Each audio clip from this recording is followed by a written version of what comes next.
morning, folks. God bless. Welcome to the warm-up. Good morning. God bless. Good morning. God bless. Wishing you all a beautiful day. It's raining out here today. No agenda today. What's up, Wanda? How are you feeling? I just want to talk to people today in the midst of all that's going on. Just want to check in on people's emotions and wish you all well and send you all some positive energy, some encouraging energy, some hopeful energy, some prayerful energy. Everybody's hearts are still heavy. This thing is not going to just go away overnight. We have a whole city that is hurting and burning in Minneapolis, Minnesota, protesting. And people just crying out and letting their pain out into the street, and a number of other things are happening as well, as far as people writing letters to elected officials and sharing their desire to see charges brought against those police. And so unfortunately we don't get that swift justice that we see often happen when even a member of the citizen, or in particular a black member of the citizen, is the suspect. You always see this quick, swift justice, right? They kicking in doors of the wrong houses out here just to try to catch a black person. And then these officers are lucky to not have already been in bars from the moment that they were released or fired from the police station. Albert, what's going on, man? Marcus, brothers, how are y'all feeling? We just talking today. What are y'all saying to your sons? How are y'all protecting each other? How are you feeling right now? I had a conversation yesterday with some folks, and we were just talking about the need for people to speak out some way, somehow. So just share your feelings. Let people know how you feel. You may be, it's weird. I was talking to my girlfriend about this. You might be the only brown person on a white colleague or white friends list on Facebook. They may not understand the pain completely unless they hear it from you. So definitely use your voice or take action in your communities and in any way that you can. Frank, man, what's going on, brother? Hope that your pop is feeling well. I'm glad to see that he survived that accident, man. Prayers up for y'all. Tell your sister I said what's up too. Coach Simpson, what's up, man? God bless. Good morning.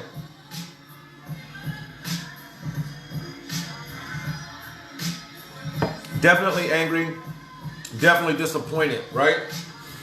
And I think that there are a lot of issues in all communities, and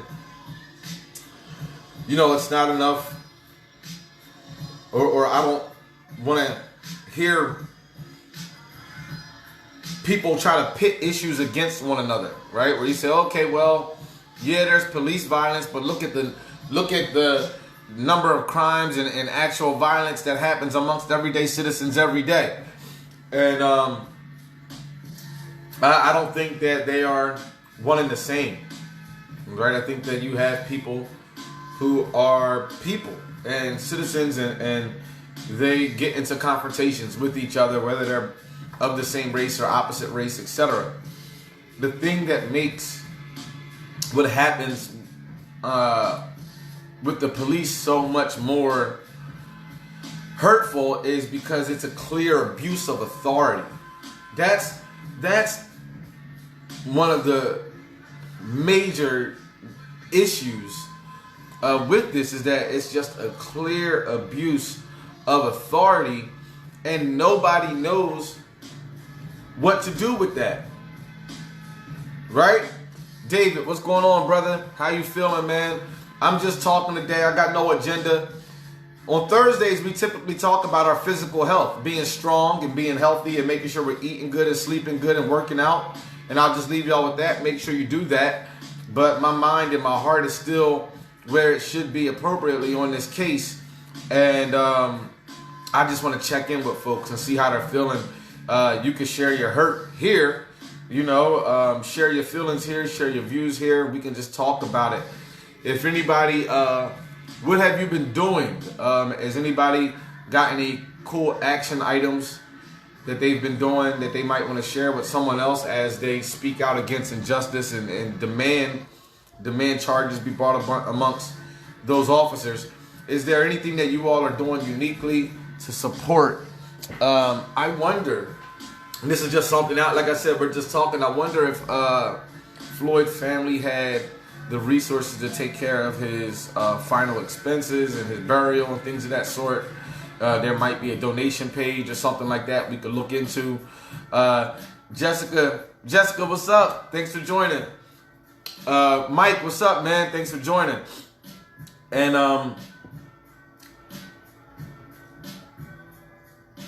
I don't know, y'all. Share them resources. Let me know. Let me see. Let me read what you got, Marcus. The worst part is I don't think people are surprised anymore. Things only get done when there is a video camera involved. We aren't treated as humans. We are lower on the respect chain than dogs or animals, unfortunately. You really can't. How do young men begin to prepare themselves for these positions? You really can't, no matter how many times you rehearse and simulate. You really can't. You really, really can't. Until you know, until you're in that situation and pulled over by police and being aggressively handled by police, you really don't know what to do. And I heard a lot of people saying that, you know, if I was there, I would have kicked over the officer, or I would have done this thing. And it's unfortunately, it's a scary situation. And it's just such a scary situation because you have 3 other officers protecting the one officer while he's committing this murder. And somebody tries to jump in, and what happens? They get shot right there. It is a extremely difficult situation to be put in, life or death. And you don't, and everyone, you know, all of us, we all want to go home at the end of the day. And so it's just frustrating to see people, especially witnesses, be put in that situation. It's frustrating to see just how corrupt some police departments are as a whole. And what killed me about the whole George Floyd thing is, and I did some more research yesterday, and the officer that committed this, the direct officer, Derek Chauvin, he has over 12 incident reports with the station. 12 incident reports. 12 incident and conduct reports. I got officers on here. Fellas, when incident reports go in, isn't there typically disciplinary action? This guy had over 12 incident reports, and all of them showed that there was no disciplinary action on any of these incident reports. And I just found that to be alarming. Like, that makes me believe that this guy has been given a green light to abuse his authority. He's been on the force for a really, really long time.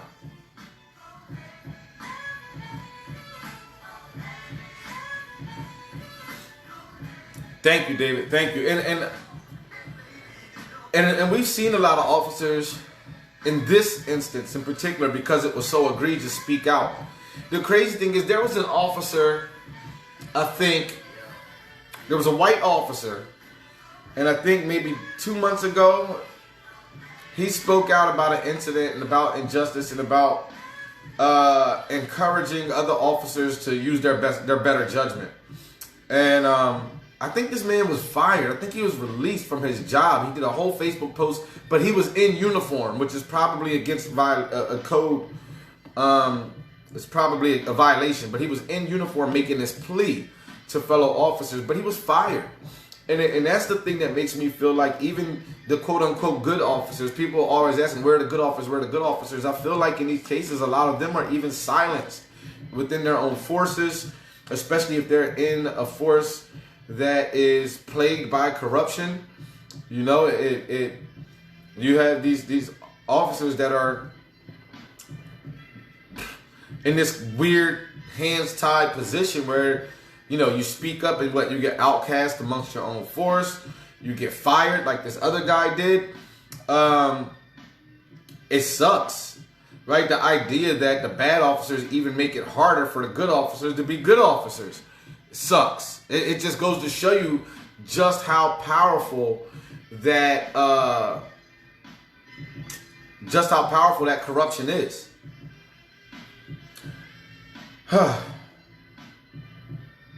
Tired. There are a lot of ways that we can do things from the positions that we're in. As citizens, we have to let our voices be heard.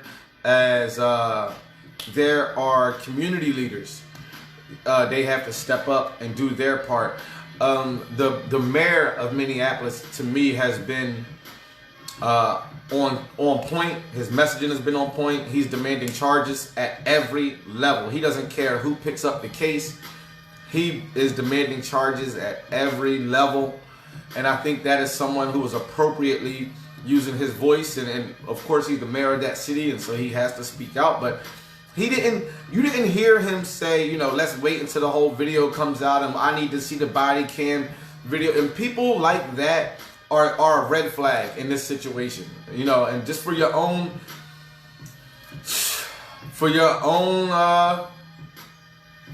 just edification, watch out for people like that. Listen to the position that they were able to take in this case, where they're saying, well, we need to see the body cams and this and that. I mean, this man was held down for 6-7 minutes. You don't need a body cam to see that, to know that that's what, you know, to know that they've already had this man in custody and they've just continued to abuse their power.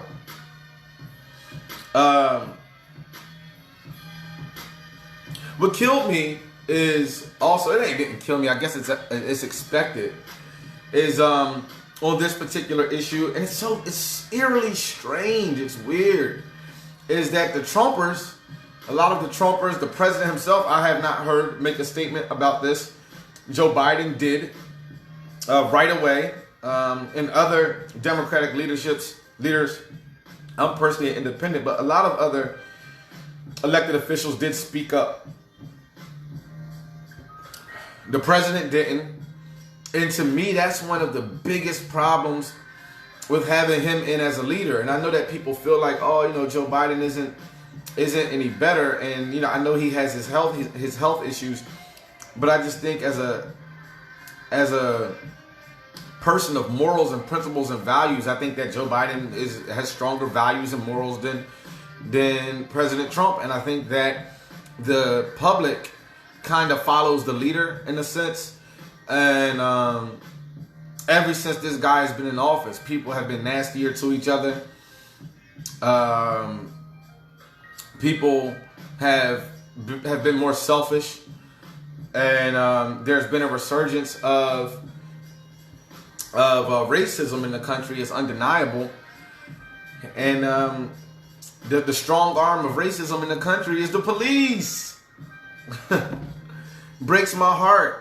Breaks my heart when you see a lady in Central Park try to weaponize the police, right? So she basically tried to call in a hit. This man is threatening my life. He's trying to hurt me and my dog. And you know, if you call 911 and say somebody's trying to kill your dog, they on the way. Especially if you're white folks. Kyle, what's up, man? Mike. Somebody said, yeah, exactly. Nothing else needs to be seen. Honestly, they've already should have been taken into custody, and probably all of those officers for their own protection. Good morning, Dennis. It's not the new normal. It's the same old sad Henry. Absolutely. It is the same. It is the same old.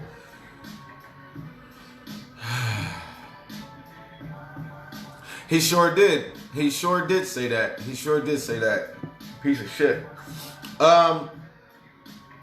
So we try to heal. We try to love one another. That is another aspect that I wanted to talk about in this, right? We have to become stronger as a community, right? And I'm not coming from the angle of, well, because they see us kill us, that they feel right killing us. I'm not coming from that angle. I'm coming from the angle of, it's hard to fight back if we're fighting each other. That's the angle I'm coming at it from, right? If this is why you do walkthrough the day before a game, right? So you don't have to go into a battle and then the next day you're all bruised up from fighting your own teammates. And the thing that kills me, and this is just another thing, it's another element of it, of us getting stronger. You gotta get stronger to fight. You gotta get stronger to fight. We need more gun ownership. We need more community groups, aka militias. We need more love amongst one another.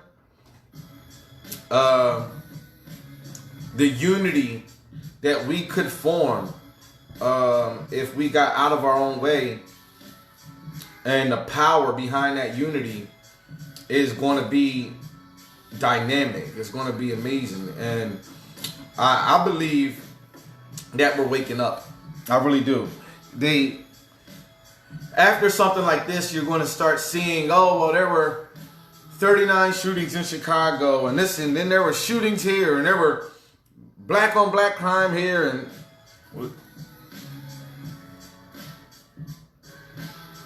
don't believe the hype. Don't let them convince you that we're just killing ourselves and we don't love ourselves and we don't love each other. There are a lot of other factors that go into the inner city violence. There's a lot of systemic factors that accelerate those scenarios, right? We have white on white crime. We have Irish on Irish crime. We have, Jew on Jew crime. We have throughout the whole country. Most people who get into violent confrontations are of the same background, same community, and know each other in some shape, form, or fashion. And so this assertion that the value of black life isn't valued by black people is a lie. It's a lie. It's the hype. We love each other. We're probably one of the strongest knit communities that I've ever come across. Our culture is the strongest culture in the world, right? You go to Tokyo right now, they're going to start calling me Floyd Mayweather and wanting to sing some hip hop. You know what I mean? Like, our culture is strong. Our vibe is strong. We just got to tap into it on a regular basis. We got to stop being passive. We got to know our true potential and walk in that and treat each other as such, right? It wouldn't be weird to walk down the street and call each other kings and queens, brothers and sisters. We need more of that. We need more of that. So it's so important. It's so important for us to get stronger as a community so we can fight back. What are your thoughts, folks? What are your thoughts right now? I know that some people are upset with the rioting that's going on. But like I said yesterday, so be it. And here's what happens. Here's what happens, and here's why it happens. When the egregious act like the one that happened the other day happens, people get upset, right? People get so upset they're going to riot. And the thing is, they want the world to feel that pain. Because there's too many people that just go about their lives and act like this thing didn't happen. So now what, I gotta bust out the windows of your business for you to understand? I gotta ride down the street and bust out cop car windows and to get recognition, to get this story covered longer? It's crazy because when it happened, right, I was watching CNN and Fox, and I'm watching all the channels, and I'm like, this story isn't getting enough news. It's not getting enough recognition. Oh, but they can't wait to put a riot on TV. They can't wait to put a riot on TV. They can't wait to zoom in on somebody looting. But you know what? Now we got your attention. Now you're going to be forced to address the heart of the matter, the root of the issue. Why are people rioting in the streets? Why are people so hurt that they don't even know where? They don't even know where. So many people don't even know where to put their anger and frustration. Yesterday alone, I got at least 5 different messages in my inbox of people asking me, Dennis, what can I do? What do I do? How can I be influential during this time? And I'm giving the answers. I'm giving what I think is best, but it's hard. Right? It is really hard. And so yesterday I went down a whole laundry list of things that people can do. And I support all of them, including writing. You can write a letter to your elected official. You can start a community support group for boys and men of color. You could start, you could get more in touch with your elected officials and making sure that they're keeping black issues and black priorities at the forefront. You can, like I said before, I think that there is a such thing as community police. I don't believe that I think it's their purpose to try to be a builder and a unifier amongst the community and the police. Maybe you can make sure that your local police department has an element of community policing where there is a absolute less aggressive approach to dealing with the community. There are things that we can do. It's just oftentimes when people don't know what to do, they lash out. And this is where you're going to get your rioters at. And I get it. I really, really get it. You got young people out there, 15, 16 years old, rioting, confused, angry, sad. You watch that video and it bubbles up inside of you. It makes you want to cry. And you immediately just want to take action. You immediately just want to take action. And unfortunately, it's an anger, right? It feels like you want to take violent action. And we're all not, thank God, we're all not built that way, right? We're all not going to go down the route of just absolute chaos and destruction and violence. And that's going to lead to a civil war.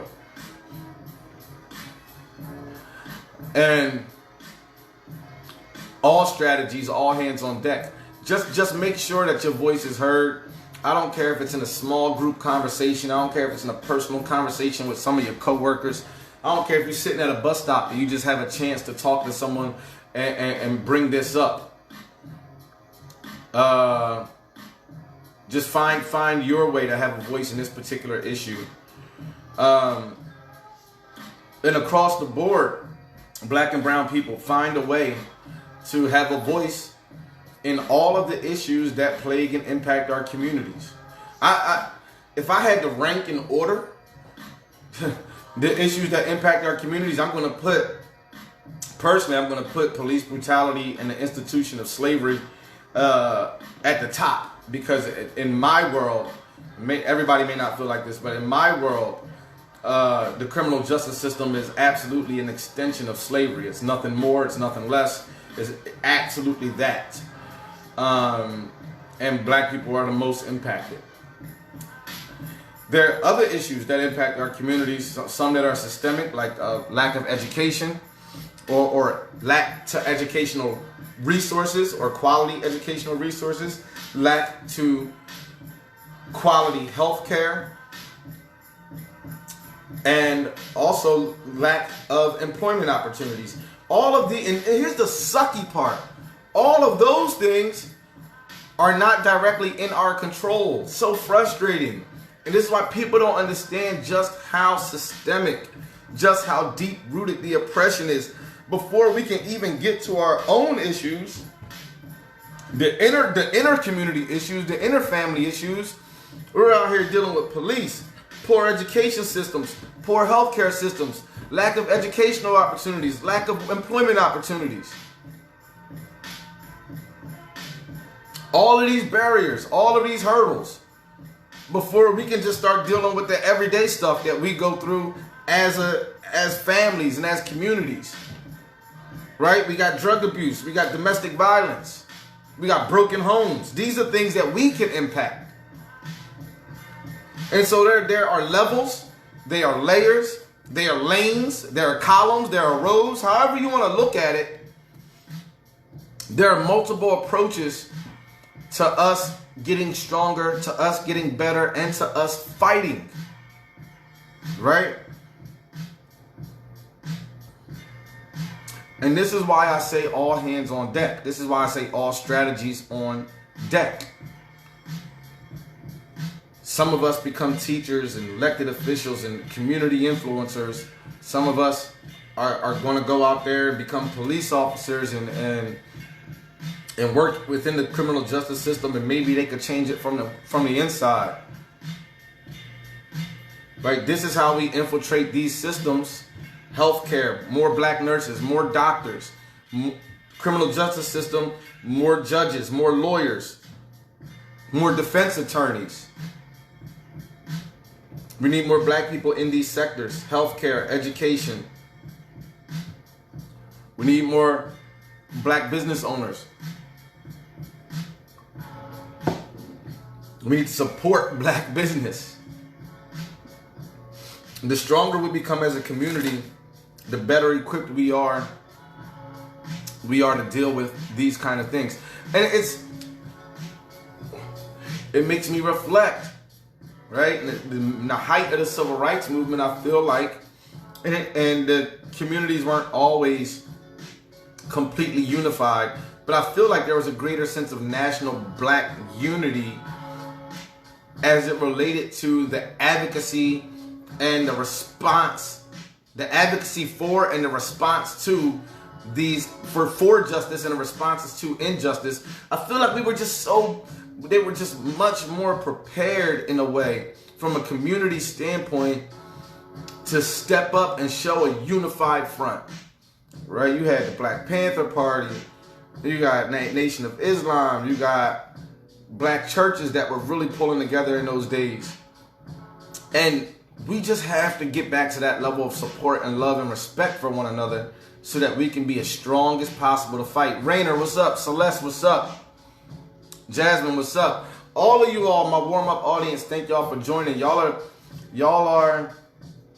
are so appreciated, because I know that you're going to go out and be a light in the world today. I know that you're not going to let the death of George Floyd go in vain and miss the opportunity to raise awareness to social issues that impact our communities from an oppressive standpoint. Right? So just make sure that we're able to, because you're going to get some people that say, well, what about this and what about that? And it's a both and. It's a both and kind of thing. It's a both and kind of reality that we're living in. We got some in-house work to do, and we're fighting the war out there. And they both have to happen simultaneously and now. You know? And it's ongoing. It's ongoing. Luckily for me, I do this, right? I get a chance to follow these issues, and I post social justice issues on a regular basis, and I try to impact and uplift life across all of these avenues. I'm just encouraging all of you to find multiple lanes to advocate and help the growth of not just black and brown people, but U.S. as a whole, mankind. Yesterday, I gave a shout out to the allies, you know, and every community needs its allies. Black and brown people need white people as allies. Women need men as allies to fight and stand for women's rights. Right? Elderly people need young people to stand up and fight for them and their rights and advocate for them. Older people are supposed to protect babies and youth and stand up and fight and protect them. So thank you to the allies. Thank you to the allies. We need more of them. And the thing about understanding that there is something called an ally, it allows you to not blanketly hate the opposition, or you know, the other side of the coin. And that's not something that I would ever want to encourage. You get so angry and you get so hurt.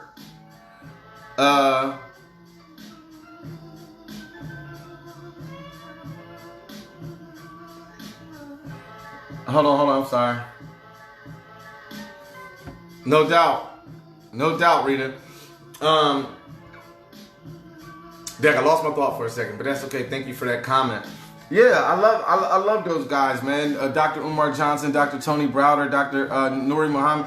I love those guys, man, and they're putting together some tangible projects as well, which is what we need. But that's what I'm gonna say. We cannot blanketly hate the other side of the coin. No, when we know that there are allies in that pool, there are allies on that side of the coin. So just always keep that in mind. We can't get out here, and some people are going to be so hurt that they want to, you know, they feel like it's an all white people kind of thing, and we know that's not the case. You get so hurt that you feel like it's an all police kind of thing, and you know, we know that is not the case. So let's try to focus in and zero in our anger on appropriately on the folks that are the perpetrators, and welcome in allies, as many as we can from all over, because we all are going to need that level of support. What else is on people's minds? Hearts heavy. I'm going to be following this story. Like I said, I'm following this story until these men are behind bars. I'm going to be following this story. Angela, what's up? Thanks for joining. Bianca, thank you. So, y'all, as we get ready to wrap up, I want to I'll leave you all with this today as it kind of gets back on focus of like what a typical warm-up Thursday. A lot of us don't know what to do, right? A lot of us don't know what to do with your anger and with your frustration and with your hurt and with your pain. And we're absolutely overwhelmed and stressed out. So on a personal level, just you as an individual, I want you to take care of yourself. And as a personal level, know that one of the best stress relievers is exercise. So maybe you go for a walk today. Maybe you go for a jog. Just free your mind. Go for a run. Have a workout. Lift some weights. Do some cardio. And just think. Definitely help you release some of that stress and pain and anxiety that you don't know what to do with. And it's just a suggestion so that you as an individual can take care of yourself. You know, hit the gym, push some weights, push yourself to the limit, let that shit out. Some of us are cried out. We're all cried out, right? We done took all the actions that we could take. We done called people, emailed letters, and we've done a lot of things, but the pain is still there. So what are you going to do? And on a personal level, you still have to take care of yourself. You still got to be there for your friends and your family. You still have responsibilities to take care of. And I've struggled with this over the past 24 to 48 hours of losing myself in this because I'm hurt and not being able to really function the way that I want to function and think the way that I want to think and show up the way I want to show up, whether it's at home or at work. My mind has really been boggled. And today I think I'm going to go for a nice long walk, and if I can, and just continue to think and kind of release some of this stress and anxiety that's built up inside of me. I love y'all. I do. I love y'all. Thank y'all so much for joining. Have more conversations. Don't be afraid to talk about these issues. I know that these are hard topics to talk about, but you got to be bold. You got to be bold. You got to be willing to talk about these issues And you never know. You never know who you're going to impact. You never know whose heart you're going to change just by sharing your hurt, your pain, and your hope for the future, right? So let's not forget on the back end, last thing I'll leave y'all with, get out of that doom shit, right? We're not doomed. We're not going to be doomed. We're blessed. We're a blessed people. We're going to overcome. We're going to survive. Things are going to get better. We will, we will rise. We will be a better people. And every day, if just like here at the warm up, if we are working to get better every day, then we will get better, right? Let that attitude be infectious so that as a community we continue to grow. I seen somebody say black men are going to be extinct. No, we're not. We're not going to be extinct. We make too many babies. We're not going to be extinct. We're going to get stronger. We're going to get smarter. We're going to get better. And I'll tell you this, I love my generation of fathers. At least I know for my close friends and family, these guys are dynamic men, and you all are protecting your families and raising them up strong. And I think that that's what it's going to take. That's what it's going to take. It's going to take strong adulthood, right? Strong sense of hope for the future. Get out of the doom and gloom. Do not speak negativity and doom into your life. Speak light and positivity and progress into all of our lives. So as a people, we're going to get through this. We're going to get better. As a nation, we're going to get better. I know that. God bless. I love y'all. Please share. If anybody wants to talk personally, just shoot me an IM, shoot me a message, and we can hop on a video chat and we can talk about this stuff, man. Because somebody, if it's sitting on your chest and you just need somewhere to get it out, just hit me up. Because I can talk about these issues, and I still have a lot of pain that I want to share. So hit me up. Let's talk. Love y'all. God bless. Be a change maker. Later.